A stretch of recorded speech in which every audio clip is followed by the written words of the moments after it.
Hello, everybody, and welcome to this week's episode of Game Masters Under Dark, where three game masters get together to answer your questions about running tabletop RPGs.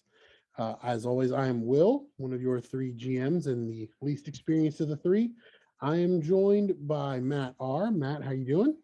Doing good. And I'm also joined by Matt H. Matt, how are you doing? Once again, I'm great. My technology, not so much.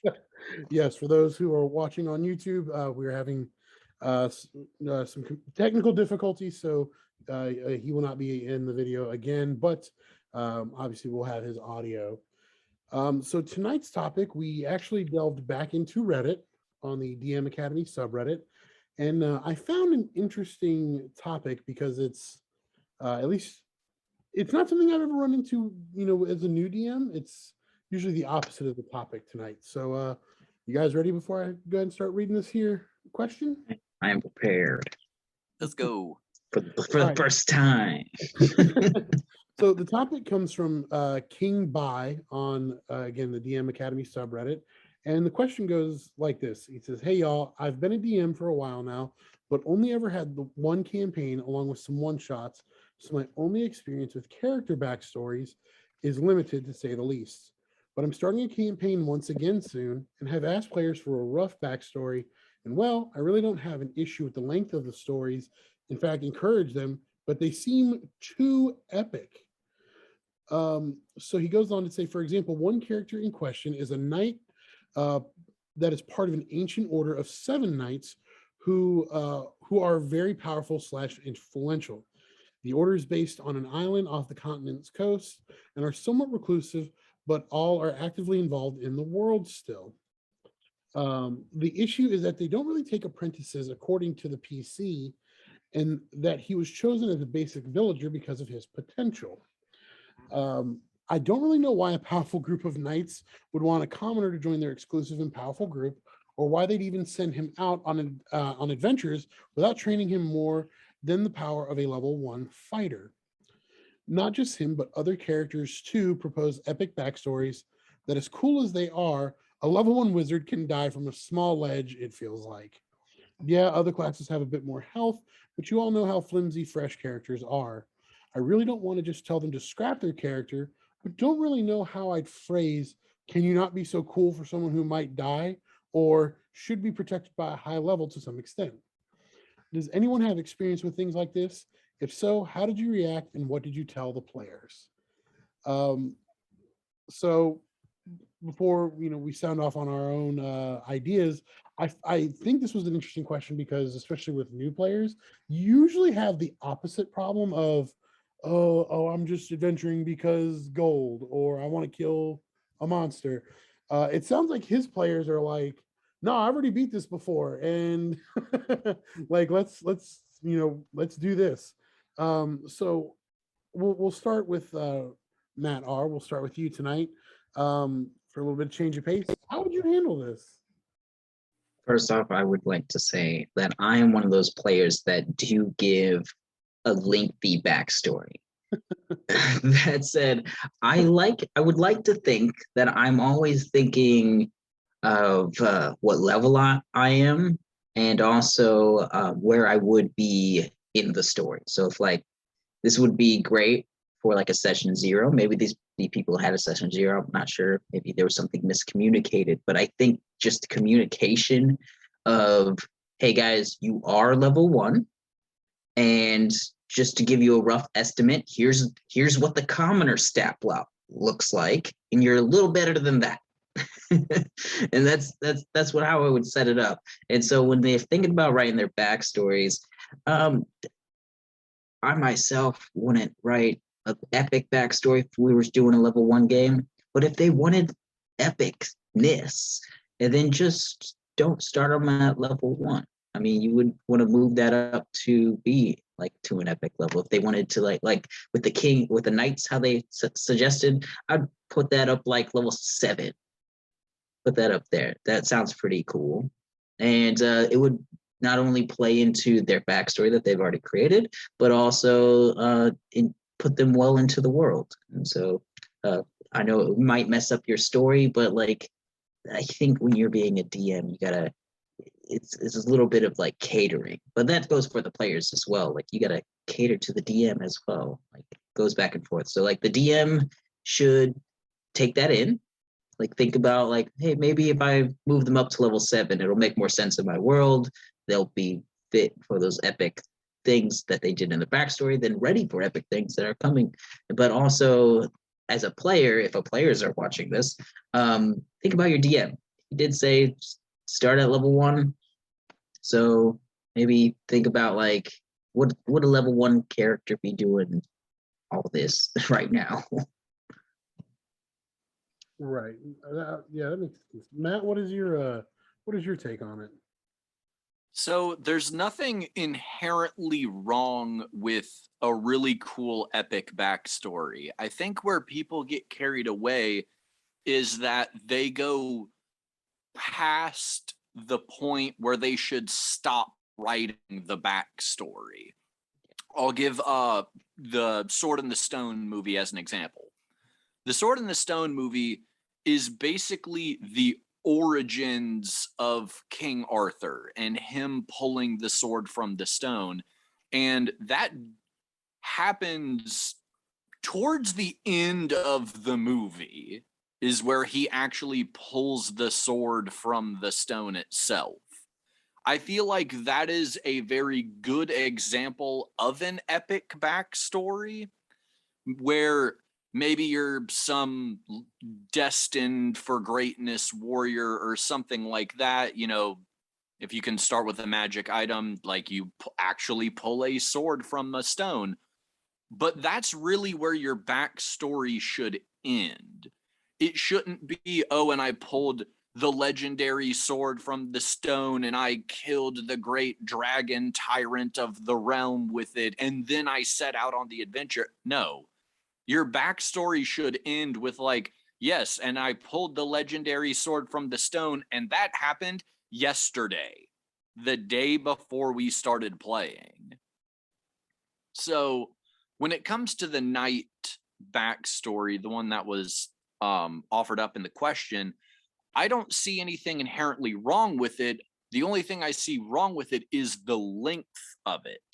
I think that the backstory should end with them being contacted by the knights of that order. I think that you are a villager, you show promise, you get contacted by this order, and maybe your DM could work that into the first session of you going and traveling to this order to get trained by them, where you still have your whole epic 7 mystical knightly order thing going on, but you're not ingrained in the epicness yet. You still have to work for that epic, because nobody wants to hear this, but it's the truth. You're a level 1 character. You should suck. Yeah. That's what it is. A level Slightly 1, above commoner. yeah. If you look at it from a purely mechanical standpoint, a single first level character has like a 50-50 chance against 2, maybe 3 goblins. So don't write up a character and hype them up and make it look like they can slay like an elder red dragon when a group of 4 goblins could beat the crap out of them and rob them. Yeah, I definitely see what you're saying with that. And I was trying to pull up, it looks like Reddit might be down. I was going to read some of the suggestions from this post. But one I remember was saying that instead of, you being a commoner, that maybe like you were a nephew of one of the knights, or like a family, like a nepotism type of angle, which I like as well. If you know anything about the history of knights, that also makes very much makes a lot of sense. Oh, yeah. So I kind of like that, and I kind of to give you like an the can't talk tonight opposition a little bit to you, Matt, about like he's on his way to be trained. by the knights. I think you could also set it up that like you're already there training, but it's like your first week there or something like that, and like you're being sent out to do something basic, but you have for a level 1 character, you have like delusions of grandeur. Like you're wanting to go out and kill this dragon, but they're sending you out to like clear out a swarm of rats. You know what I mean? So still playing into like that epic backstory, but I'm as the DM, like I'm gonna twist that a little bit. No, you think you're that cool, but really like you said, you're level 1, you're not that cool. Um, Yeah. and maybe stumble upon something that leads to a greater quest at that point. Maybe wherever you're going, you find a relic or an artifact or something. There's any number of ways you could take that. I'm not gonna list them all, but I think that's another way to do that as well. Is like you were saying, okay, you're on your way to be trained, or you've been there like a week. You just learned how to carry a sword properly. Like let's kind of tone that down a little bit. Right. I would show the players if we're talking Dungeons and Dragons, show them the tiers of play as well, just so they get like a representation of like, oh, when I get to level 10, like kings are level 10. And it kind of sets a scale. So like while you're even playing the game, they can make decisions based on their level. They kind of know the playing field with that.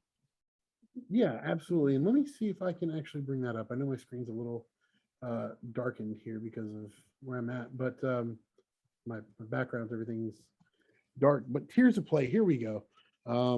So for those who are unfamiliar with it, this is kind of a quick breakdown. So from levels 1 to 4, you're local heroes. You've done something cool in your town, or maybe you even come from like a bigger city, but you're locally well known. You're not known across the land. Levels 5 to 10, like Matt was saying, heroes of the realm. So like kings, princes, we'll just say royalty in general, I think kind of fits in there. That's where you would be considered when you hit that kind of threshold. Above that is masters of the realm, which means, to put it in context, and you guys correct me if I'm wrong here, but like if we just took the 7 continents we're on, masters of the realm would be like, because we're in North America, like you are the king, you are the best in North America. you are in charge of this realm. That is, you're the master of that. Because the last one is master of the world, which means you've gone beyond your borders. So and above level 20, you're a master of the universe and you become He-Man. So I know that's kind of like a gross oversimplification, but I think for those who are maybe unfamiliar with the concept of tiers of play, that's a general. I like to use tiers of play not only for that aspect, but also like to judge what like the range of monsters as well. If you have monsters coming in from other planes, usually they're pretty high level. Yeah, absolutely. I know well, Matt H, you and I are both in the middle of putting campaigns together that both are using, like, I know demons, devils type thing. And I think we both were like, you guys are going to start at level 5. Yep. Because most, like, there are a few low challenge rating monsters, but it literally, I was looking at it just, I think 2 days ago, and you have like 1 or 2 1/8 challenge ratings. And then the next lowest is like, you have one or like literally 1 or 2, and then it's 4. And it's like, Yeah. oh, okay. So this, this difficulty is up there. So yeah, I like that point as well. When you're going level 1, like, again, I know I kind of said it, but like you just have delusions of grandeur of fighting that dragon. Like you're not you're not ready. It's like a long-term goal. Right. And you can even make that part of your character, either their bonds or a flaw. It could be a flaw you have, that you're overzealous and you run headlong into those things. So when it comes to telling a party that's already created that, though, like those backgrounds, like what kind of tips would we give them after they've like maybe left for the day, came back for the next session, say, hey, what are your backstories? And you are given this, and it's not fitting into your campaign, like that moment. Yeah, I think it depends. I know I'm stumbling over my words, but for me, I think it depends on your players. If you're playing with a group of friends who understands, like, hey guys, I see where you're going with this, like, and give them options. I think that's one thing I've learned from you two being new is like, hey, you can keep this backstory, but I'm gonna just kind of twist it a little bit because you are level 1. You know, I'm not gonna get rid of it, but like I was saying, you know, I'll say it one last time, like, but that's too lofty for where you are right now. I'm going to bring you back down to earth. Or you say, hey, let's work together to find a way to make this work within the setting I have. I've brought it up numerous times, but I think for any new player outside of your player's handbook, Xanathar's is a great book because it does have background stuff like that. And you can just roll on tables. I do it with every character.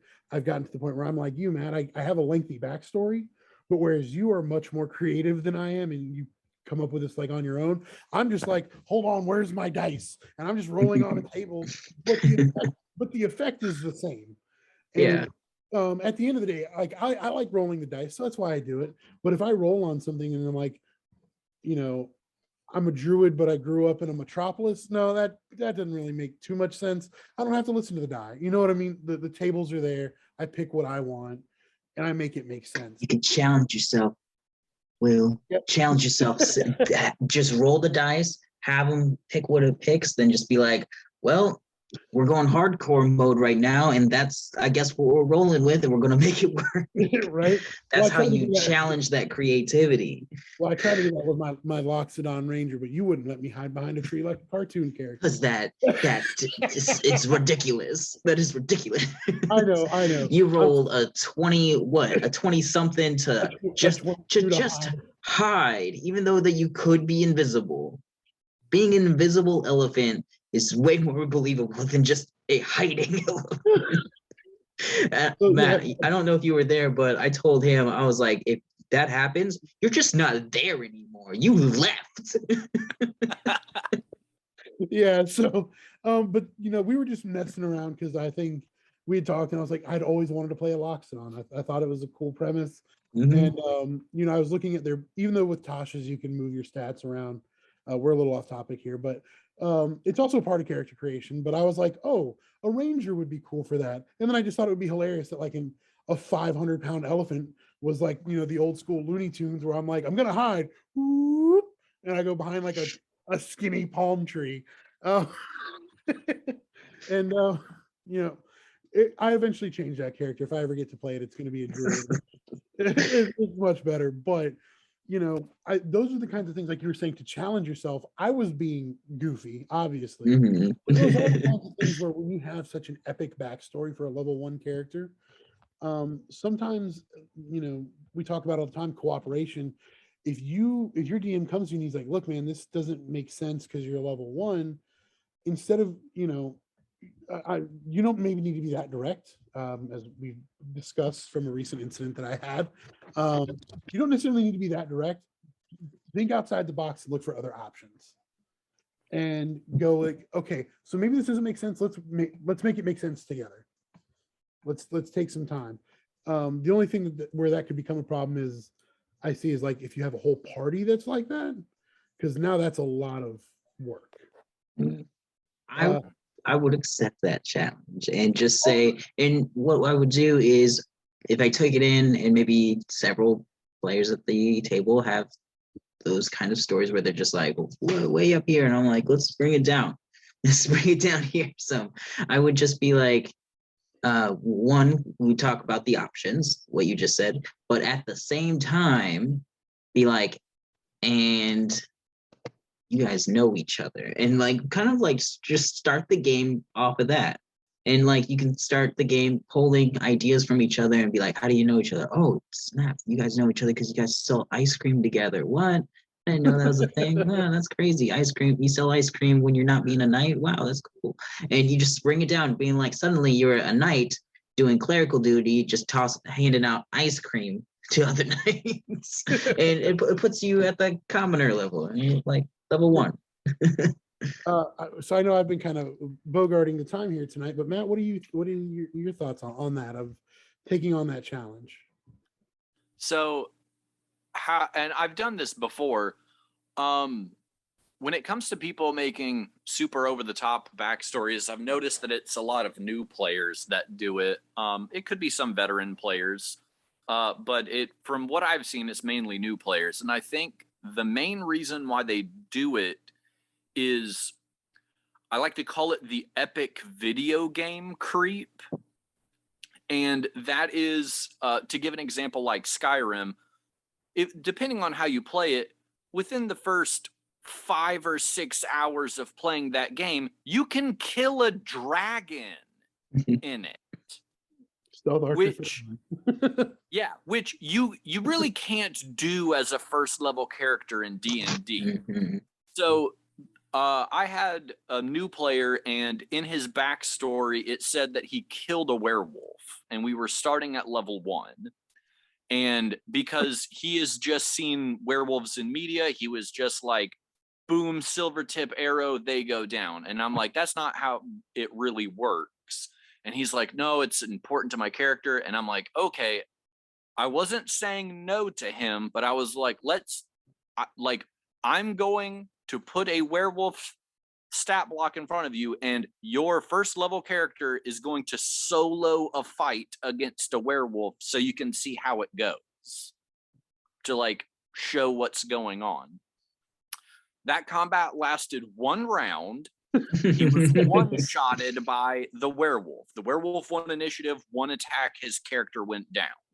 And he was like, oh, okay, I should probably reevaluate sort of what's going on.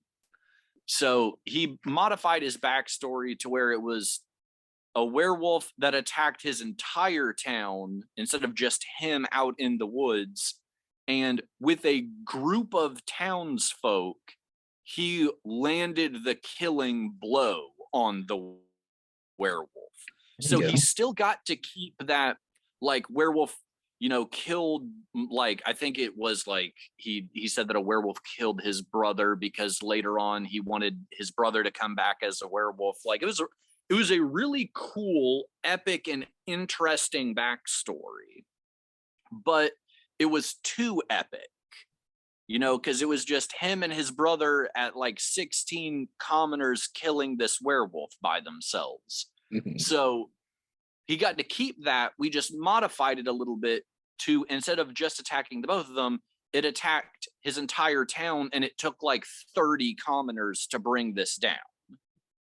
So it sort of spread the love a little bit when it comes to fighting the werewolf. And I think that's what you have to do with players that want to go way too big, especially when it comes to killing iconic individual monsters, is people can still have that in their backstory. It's fine if, like, you killed a dragon or something like that. But as a first level character, you had a ton of help doing it. Yes. And by doing that, you can then create NPCs that are already established and baked into the world and the story, to be like, oh, that's my best friend since childhood. He was one of the people that helped in the siege against the Hydra that the city killed. I like that a lot. Yeah, I was saying, I like that a lot. And to prove your point, I never thought of this. I think that it goes to show, like, our backgrounds with you being more, we always joke about it, but you being like a mechanic thing. If you look at the stat block of the knight, which I just pulled up, they're a challenge rating 3 person, which means even if you were, like, you'd have to be almost level 5 to take one on by yourself and be comfortable. So at level 1, this idea of, oh man, they picked me because I'm special, maybe, but I think that's when we get into what makes you special. Like it said in the prompt, in the question, like, I have potential. Well, what did you do that made them see your potential? Was it an epic fight that the town had? You know what I mean? Or was there like some bandits and you and like your group of friends drove the bandits off? Something kind of like that. I kind of like that idea of like using this, especially the stat blocks. Yeah. I don't want to say prove a point, but I think that's the most appropriate here. Like, you're not saying no, but like, here's why this is not a good idea. And let's I know usually, I mean, I don't play in person anymore, but the few times that I have, I would have like the monster manual. Just, I mean, normally it's like a DM thing, but I'd give it to the players too, especially when it comes to character creation, so they can like, well, if you're bored, you can just flip through it. But if you're act like trying to come up with an idea, and especially backstories, like you could be like, "Ooh, look at this! Never seen that before," and you can tie it in. Then depending, like using your idea, Matt, with stat blocks and stuff. That's a great idea. Yeah, I love it. I never would have thought of that. That's a great idea, and I'm gonna steal that. So heads up, guys. Next time one of you does that, that's what I'm doing.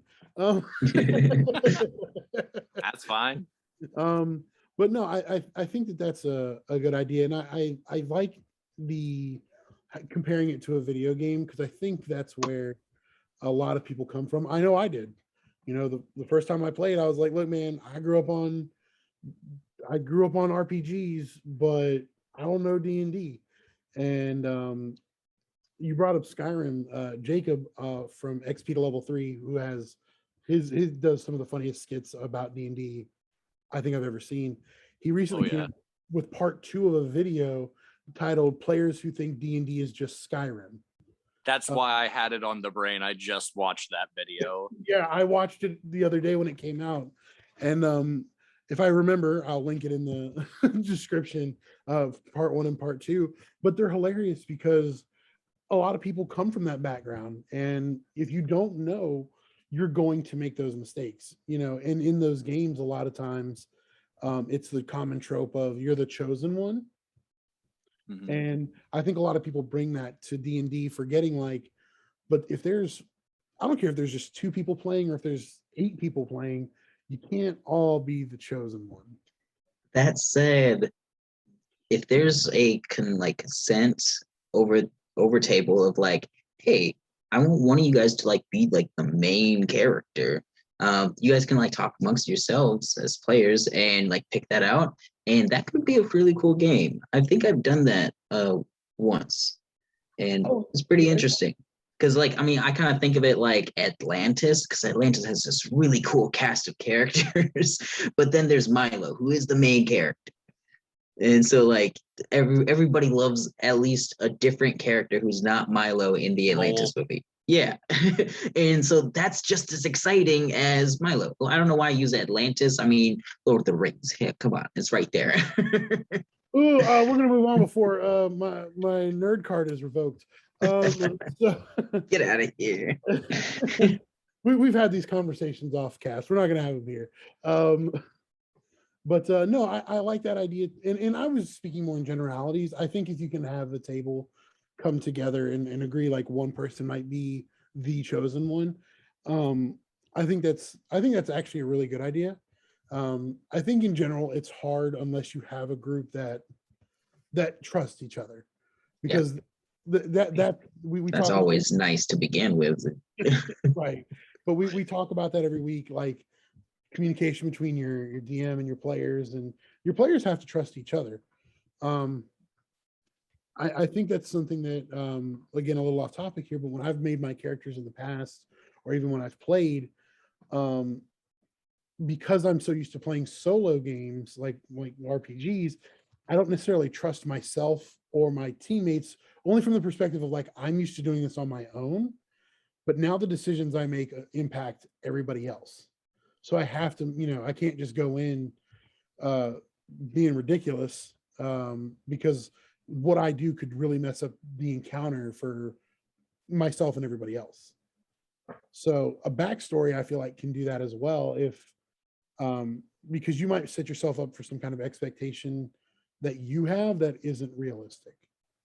Like, you gotta, I think tamper that down. And like I said, that monster manual thing, man, I'm still stuck on that. That's a great idea. So we only have a couple minutes left. So final thoughts, guys. I mean, outside of the things we discussed, try taking on the challenge of like making that epic, or giving them examples of like why this wouldn't work. Do you have any other thoughts on what else you might do? When it comes to the players brought you this story and like you telling them, okay, that's not going to work. I mean, I feel like that's a band-aid that you gotta take off real quick. Otherwise, I mean, it could just if you let it go, it could ruin your story. It might not ruin it as in like, oh no, the whole entire party just hasn't showed up and the game's bad, but it could like ruin it as in what you had planned just didn't work out to how you wanted to, and then your story just kind of fizzles away and you guys start something new. If you're trying to do something long term, you gotta rip that band-aid off and say, hey, I want you guys to start like this. Matt, your thoughts? So something that I've noticed doing this show is Matt, Rich, and I are sort of opposite sides of are Did edit we that mention out. this? Yes, They it know my wasn't me. last I name. almost didn't catch it. Oh wait, no, wait, did you curse or just say my name? I just said your name. Oh, okay. Well, damn it. Now somebody's got to curse. Shit. There, that's my first one. There we go. Nope, I'm still the clean one. Still have Okay. yet to curse. I know I'll slip up sometime. But Matt R and I are sort of opposite ends of the same coin. He's very much embraces the philosophy of the yes and when it comes to this stuff. I have firmly embraced the side of no, but No, but. that end of things. Mhm. So when it comes to creating, over the top epic backstories, the thing that I really want to drive home to players is you are a main character in this story. You are not the main character in this story. You can be the Red Power Ranger. That's fine. But you can't create the Megazord without all the other color Power Rangers. So you have to keep that in mind. So when you set up this big epic backstory to try to be the main character, that might ruffle the feathers of other people who are like, I was a dirt farmer. Like, that's my backstory. And maybe people are fine with that. I'm perfectly fine with being the dirt farmer with Power Rangers. I have fully embraced that about me. That's fine. And that's kind of like the fun of D&D. Like, you just have this smorgasbord of people that just somehow are a team. Right. Yeah. So I think what people forget about and this is something that should even be carried over into your backstory, is the philosophy and idea of this is a cooperative game and you should be working together with people. If you want to have a big epic story beat in your backstory, maybe all of the characters already come into this knowing each other. Maybe you can put something into your backstory of like, hey, the whole group did this. And that's why we have a level and we're not just commoners or something like that. Or maybe I was fighting this, group of 12 skeletons and I was holding my own, but I was going to lose. And then the fellow PCs stepped in and saved me. And like, that's how we know each other. If you come into it and you don't know each other, maybe you do have this big epic beat, but you failed at doing something. So you're seeking out other people to be like, yeah, I had this big epic battle against, a vampire or something. And they kicked the crap out of me and left me for dead because I was beneath them. They weren't worth my time. So you can still have your big vampire showdown in your backstory and everything, but it gives you this built-in hook and it gives your character this sort of internal drive to be like, I did something and I failed at it. I failed at that big epic moment because I didn't have help. I didn't have anybody watching my back. So now that I have this team of people together that I trust, I can go have that big epic moment now that I have people in my corner. No, I totally agree with both of you guys. I think I've used both methods in the games that I've set up. I know the most recent one that we started, I was like, you guys don't know anything about anything. You guys don't know anything about each other. And sometimes, that's more for a story purpose. Sometimes it's, I've heard of DMs, on YouTube that are just like, nope, I'm doing this just because I can. And I don't necessarily, I mean, sometimes that's your style, but I feel like one thing we always talk about is like, there should be a reason behind that, not just because you can. But maybe that's just me. There are definitely certain things though that are, because I said so moments as a DM, but your Just gotta be backstory. consistent. Like, don't be Yeah. flippy floppy with it. Yeah, and like I said, yeah, that's the big thing, consistency.